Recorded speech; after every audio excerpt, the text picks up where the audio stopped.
Hello friends, today we are going to study codominance. Welcome to learn with me और मैं हूँ आपकी friend शीलू Pachauri. तो आइए डिस्कस करते हैं कोडोमिनेंस को। कोडोमिनेंस एक वो सिचुएशन है जहाँ पर दो अलग अलग एलिल्स एक साथ अपने आप को डोमिनेट करते हैं या फिर एक साथ अपना कैरेक्टर शो करते हैं। आई होप आपको ये कुछ टर्म्स पता होंगे या फिर आपने पिछले वीडियो में देखे होंगे। हम इनको एक बार क्विकली रिकैप कर लेते हैं। क्रोमोसोम्स हमेशा पेयर्स में प्रेजेंट होते हैं और इन क्रोमोसोम्स के पर्टिकुलर लोकेशन पर जीन्स प्रेजेंट होंगे जो किसी पर्टिकुलर कैरेक्टर को कंट्रोल करेंगे। यहाँ पर हम एग्जाम्पल ले लेते हैं हाइट का। हाइट को कंट्रोल करने के लिए जीन्स प्रेजेंट हैं। अब ये हाइट कैसी होनी चाहिए, टॉल होगी या शॉर्ट होगी, ये कंट्रोल करते हैं एलिल्स। तो आपको जीन्स और एलिल्स में डिफरेंस समझ में आ गया होगा। अगर ये एलिल्स किसी सिमिलर कैरेक्टर को कोड कर रहे हैं, लाइक टॉलनेस के लिए या फिर शॉर्टनेस के लिए, या फिर हम ये भी कह सकते हैं कि अगर दोनों एलिल्स सेम है तो हम इस सिचुएशन को कहेंगे होमोजाइगस सिचुएशन। और अगर वो सिचुएशन है जहाँ पर एक एलिल टॉल है और एक एलिल शॉर्ट के लिए कोड कर रहा है तो इसको हम कहते हैं heterozygous situation. Okay, now let's move to the dominance.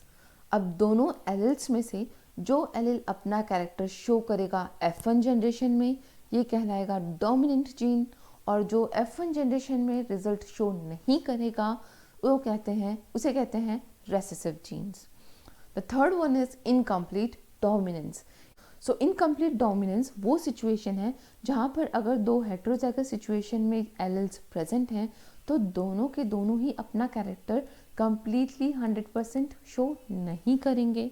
Instead of that ये दोनों अपना आधा आधा कैरेक्टर ही शो कर पाएंगे, जिसकी वजह से इन दोनों का मिक्सचर बनेगा या फिर कह सकते हैं हम कोई इंटरमीडिएट रिजल्ट मिलेगा और उसे हम कहेंगे incomplete dominance. Today we have to study about the codominance. यहाँ पर दोनों एलिल्स एक साथ डोमिनेट करेंगे या फिर कह सकते हैं एक साथ अपना 100% रिजल्ट देंगे। तो अब बात करते हैं कोडोमिनेंस की डिटेल में। कोडोमिनेंस वो कंडीशन है जहाँ पर दोनों जीन्स एक साथ अपने आप को डोमिनेट करेंगी। इसका मतलब वो एक साथ अपना कैरेक्टर शो करेंगी, यहाँ पर कोई रेसेसिव नहीं होगा। इसका बेस्ट एग्जाम्पल है human blood group. Like you all know, we have 4 different kind of human blood group in the human population, and these blood groups are A, B, AB and O. एक gene होता है हमारी body पर आइसोहेम एग्लूटिनोजेन नाम का, जिसको हम represent करते हैं कैपिटल I से।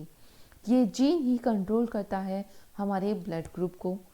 Now we have 3 different kind of alleles जो कंट्रोल करेंगे ह्यूमन ब्लड ग्रुप, और these alleles are IA, IB and I naught. जो टर्म्स हैं A एंड B ये रिफर करते हैं एक ग्लाइकोप्रोटीन को। ये ग्लाइकोप्रोटीन हमारे RBC के बाहर कोटेड रहता है और वही डिसाइड करता है कि हमारा ब्लड ग्रुप क्या होगा। If the person have a blood group A, that means उसकी सेल्स के बाहर A एंटीजेंस आर प्रेजेंट। अगर पर्सन का ब्लड ग्रुप है बी, दैट मीन्स उस पर्सन के ब्लड सेल्स के बाहर बी एंटीजेंस कोड कर रहे हैं या फिर बी ग्लाइकोप्रोटीन्स, हम इनको एंटीजेंस भी कह सकते हैं। और ए बी वो थर्ड कंडीशन है जहाँ पर बी भी प्रेजेंट है और ए भी, हम कह सकते हैं दोनों एक साथ प्रेजेंट हैं और एक साथ अपना कैरेक्टर शो कर रहे हैं, इसलिए हम इनको कह रहे हैं ए बी। अब इसमें रेसेसिव होता है हमारा I0। इसके बाहर कोई भी ग्लाइकोप्रोटीन की या फिर एंटीजन की लेयर नहीं होती और सिर्फ ये ही एक अकेला रेसेसिव कैरेक्टर शो करता है। ए और बी एक साथ डोमिनेंट होते हैं, इसीलिए हम इन्हें कहते हैं कोडोमिनेंस। तो आइए अब डिस्कस करते हैं किस तरह से ये तीनों एलिल्स का डिफरेंट कॉम्बिनेशन हमारे को किस तरह से अलग अलग रिजल्ट्स देता है। आपको पता होगा कि यह हमेशा पेयर्स में प्रेजेंट होंगे, तो ये 3 एलिल्स अलग अलग कॉम्बिनेशंस बनाएंगे। अगर किसी पर्सन का जीनोटाइप है IA, IA, दैट मीन्स उस पर्सन के पास ग्लाइकोप्रोटीन एक ही लेयर है उसके रेड ब्लड सेल्स के बाहर, तो उस पर्सन का ब्लड ग्रुप होगा A.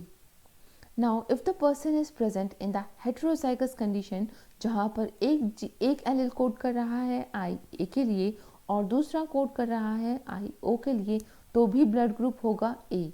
The reason is I O recessive gene है, तो सिर्फ ए ही डोमिनेट करेगा और हमारा ब्लड ग्रुप होगा A. Next condition is the person is having I B and I B alleles. ऐसे सिचुएशन में ब्लड ग्रुप होगा बी, क्योंकि हमारे रेड ब्लड सेल्स के बाहर होंगे B antigens. Fourth condition is the person have I B and I O. इस situation में क्योंकि आई ओ रेसेसिव है, तो सिर्फ आई बी अपना रिजल्ट शो करेगा और ब्लड ग्रुप होगा B. Next condition is the person have I O and it is an homozygous condition. जब रेसेसिव जीन अपनी होमोजाइगस कंडीशन पर होगा, सिर्फ तभी रिजल्ट शो कर पाएगा, इसलिए अब ब्लड ग्रुप होगा ओ और इसके बाहर कोई भी एंटीजन या फिर ग्लाइकोप्रोटीन कोटेड नहीं होंगे। The last case is one allele is coding for IA and another allele is coding for IB। ऐसे सिचुएशन में दोनों जीन्स एक साथ डोमिनेट करेंगे और हमारा ब्लड ग्रुप बनेगा AB और इनमें प्रेजेंट होंगे दोनों के antigens, that is antigen A and antigen B। तो इस तरह से डिसाइड होता है ह्यूमन पॉपुलेशन का ब्लड ग्रुप। आई होप आपको ये वीडियो अच्छे से समझ में आ गई होगी। हम इसको कोडोमिनेंस इसलिए कह रहे हैं क्योंकि इन तीनों पेयर्स में ए और बी एक साथ डोमिनेट करते हैं। आई जीरो रेसेसिव होगा पर दोनों साथ में डोमिनेट कर रहे हैं, इसलिए हम इसको कह रहे हैं codominance. Now it's a quiz time and I request you all to answer me in the comment section. The question is, expression of both the alleles in the heterozygote is called? Options are epistatus, codominance, incomplete dominance या फिर प्लियोट्रॉफी। अगर आपको video अच्छी लगी हो तो इसको like, share और सब्सक्राइब ज़रूर करिएगा। Thanks for watching learn with me. Have a good day.